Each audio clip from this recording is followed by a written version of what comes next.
Rain hammered the tarmac at Crestline Airlines Terminal C, floodlights turning each drop into a streak of silver. Vice President of Ground Operations Colton Reyes stood under the loading bay awning, a tablet in one hand, 3 junior supervisors behind him, watching a baggage cart roll to a stop. Diego Alvarez climbed down from the cart, soaked through his reflective vest, and reached for his radio. "Don't bother," Reyes said. "You're done, Alvarez. Effective now." A gate agent nearby, headset still on, turned to look.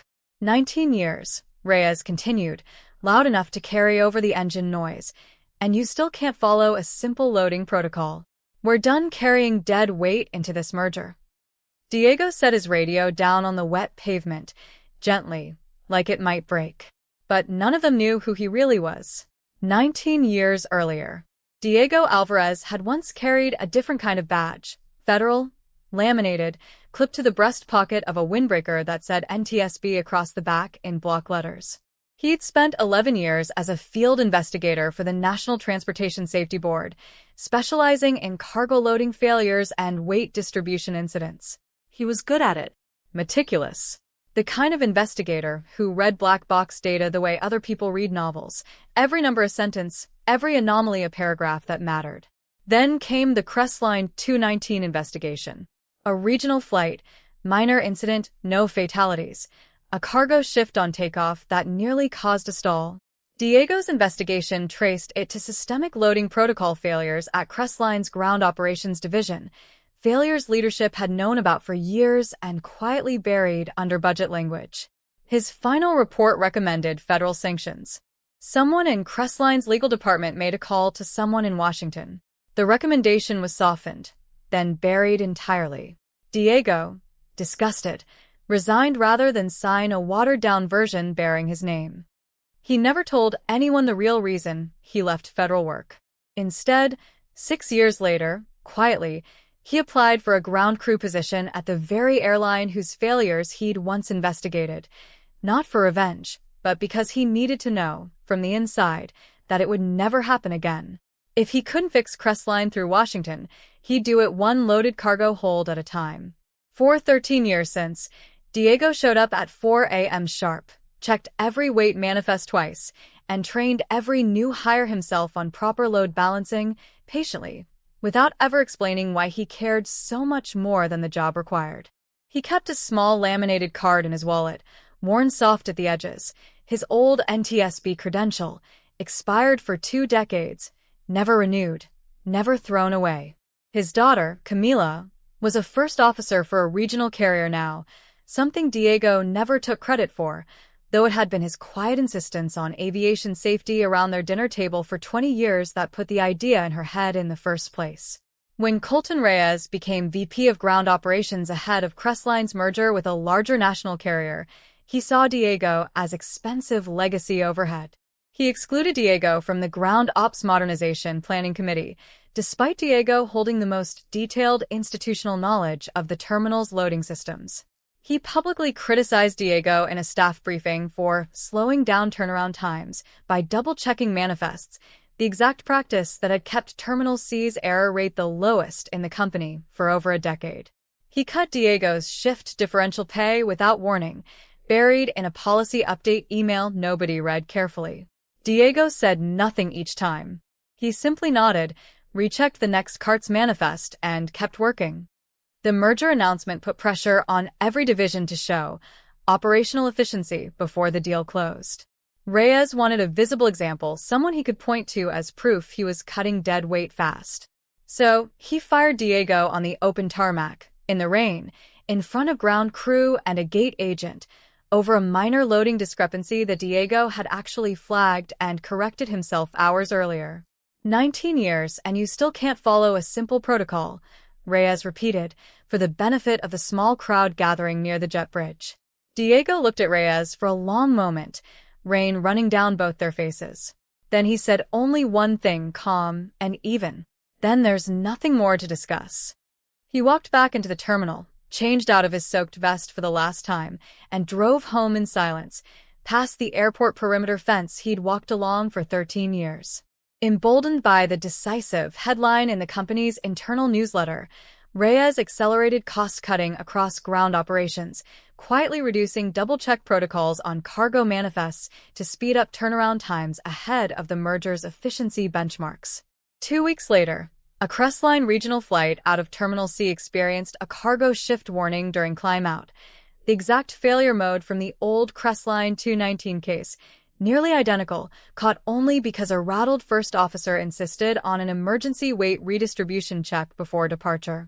That first officer's name was Camila Alvarez. The near incident triggered an automatic FAA review, standard procedure for any in-flight cargo warning. Investigators pulled maintenance and loading records from Terminal C going back several months, cross-referencing them against staffing changes. They found a striking pattern. Every documented loading discrepancy in the past 2 years had been caught and corrected before departure, until Diego Alvarez's termination 3 weeks earlier. Since then, 3 near misses. All from the same terminal. All from the same relaxed double-check policy Reyes had personally authorized. One FAA investigator, running a routine cross-check of any current or former federal aviation personnel connected to the incident, pulled Diego's old employment file. Alvarez Diego M., former field investigator, NTSB, 1997 to 2008. Filed original investigation, Crestline Flight 219. What nobody at Crestline Airlines realized was that Diego Alvarez wasn't simply a veteran baggage handler with an unusually strict manifest-checking habit. He was the original federal investigator who had identified Crestline's systemic loading failures over a decade earlier, failures the company had quietly buried instead of fixing, and he had spent 13 years personally, invisibly, patching the hole in the system Crestline's leadership never actually closed. Reyes hadn't just fired a long-time employee. He'd fired the one person actively preventing history from repeating itself. The FAA's lead investigator requested an emergency meeting with Crestline's executive team, laying both files side by side on the conference table, the original 2008 investigation report and the current near-miss incident report from 3 weeks after Diego's termination. "Do you recognize this name?" she asked Reyes, sliding the older file across the table. Reyes stared at the header. Investigator de Alvarez. Then, slowly, at his own termination memo sitting in a folder beside it, badge number 4471 typed in the same cold font. The room went very still. Someone's pen stopped mid-signature. A junior executive's coffee cup rattled softly against its saucer. There was no shouting, no dramatic lawsuit, just a formal FAA compliance directive requiring Crestline to immediately reinstate full manifest double-check protocols across all terminals and a mandated internal review of any personnel decisions connected to the lapse, specifically naming Diego's termination as a contributing factor to the safety review. Crestline's board acted fast, unwilling to risk merger delays over a preventable safety scandal. Reyes was placed on administrative leave within days pending a full review. The airline's chief operating officer personally called Diego, apologizing at length and asking him, humbly, urgently, if he would consider returning, not to the loading dock this time, but as Crestline's newly created Director of Ground Safety Compliance, with direct authority over loading protocols company-wide. Diego thought about it for several days. Then he agreed, on one condition. Every ground crew member affected by the relaxed protocols, and any staff quietly pushed out during the cost-cutting push, would be reinstated first, with full back pay and formal safety retraining funded by the company. On a clear Sunday morning, Diego stood at the airport perimeter fence, the one he used to walk along after every shift, watching a regional jet lift off the runway.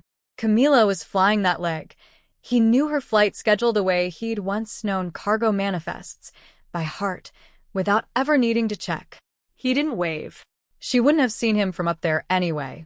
But he watched the plane climb, steady and level, until it disappeared into the clouds, and he allowed himself, for the first time in 13 years, to feel like the work had actually held.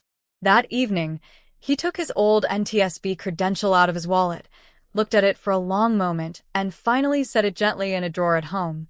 Not thrown away, just no longer needing to be carried every single day. Some people mistake a reflective vest for a small life, and a quiet habit for simple stubbornness. But the strongest people rarely need to announce what they're protecting. They simply keep showing up, keep their standards, and let the truth surface only when the system finally needs it to. Diego Alvarez never raised his voice, never once said the word investigator, never demanded credit for 13 years of invisible vigilance. He only ever asked that the next flight land safely. And when the truth of who he was finally surfaced, it didn't arrive to punish anyone. It simply made sure no one would ever have to be that lucky again. If this story reminded you that the quietest people often carry the deepest histories, subscribe to Hidden Truth Chronicles and turn on notifications. We'll see you in the next story.